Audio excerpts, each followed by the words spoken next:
Hi, it's Curtis Palm again. Today I want to talk to you about the sovereignty of God as we come with a little more enlightened encouragement in your walk with God.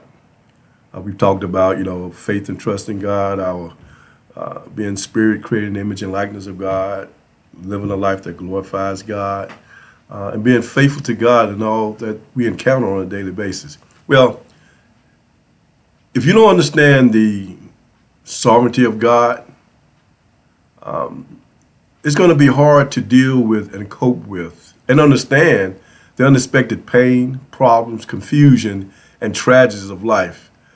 I like to call it the big picture because as we said, God is at work in all things. So if he's at work in all things for our good, we need to understand what that looks like. And before we can do that, we must first undergo the endeavor of learning how it works. How does the sovereignty of God works? Well, the sovereignty of God means that God rules over all creation.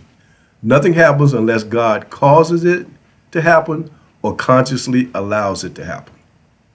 When you understand that this is the kind of God we serve, you will take the issue of his authority seriously. At least we should. God's sovereignty means that God exercises his prerogative to do what he pleases with his creation. That includes you, that includes me, the earth and everything in it, the world and those that dwell within it, because everything belongs to God. With that understanding, we understand that God is not on trial here. We are. And we always talk about how good God is. God is good all the time. But that's never been the issue. The issue has always been with us, mankind. The only part of God's creation that does not follow his will.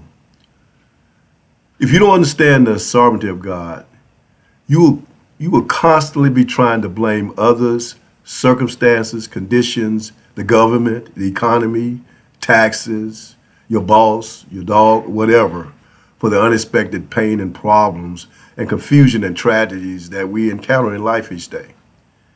In his sovereignty, God says, this is what I want to happen. Or he says, this is not what I want to happen, but I'm going to allow it to happen to cause what I want to happen to happen.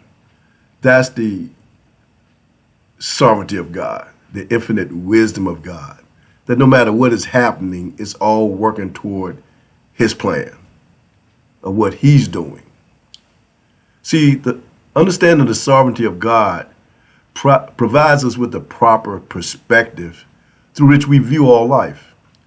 When you get the sovereignty of God straight, your life will begin to take shape and make sense. If God is your reference point, you will be able to make sense of the senselessness all around you. If your circumstances are your reference point, you will not be able to make sense of life nor God because you have a worldly view of life and what truth is. If you understand the sovereignty of God, you cannot believe in fate, coincidence, luck, or happenstance. See, to believe in these things suggests that they just happen haphazardly with no control, or they just show up. Therefore, the governing reference point for life must be the sovereignty of God. That means that you cannot look at your life circumstances first as a reference point of life. Regardless of whether life treats you in a way that you believe is wrong, God is still in control. When it's unjust, it doesn't mean it's not God. When God allows people to do things to those committed to him, he allows it for a good reason. Examples of that is Job chapter 1, verses 6 through 12, and 1 Kings chapter 22, 21 through 23. I wanted to share that with you today. Something to think about.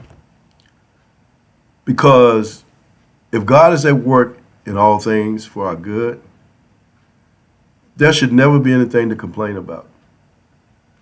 There should never be anything that we want to give the devil or man or some circumstance credit for. Because to do that would be blaspheming against God.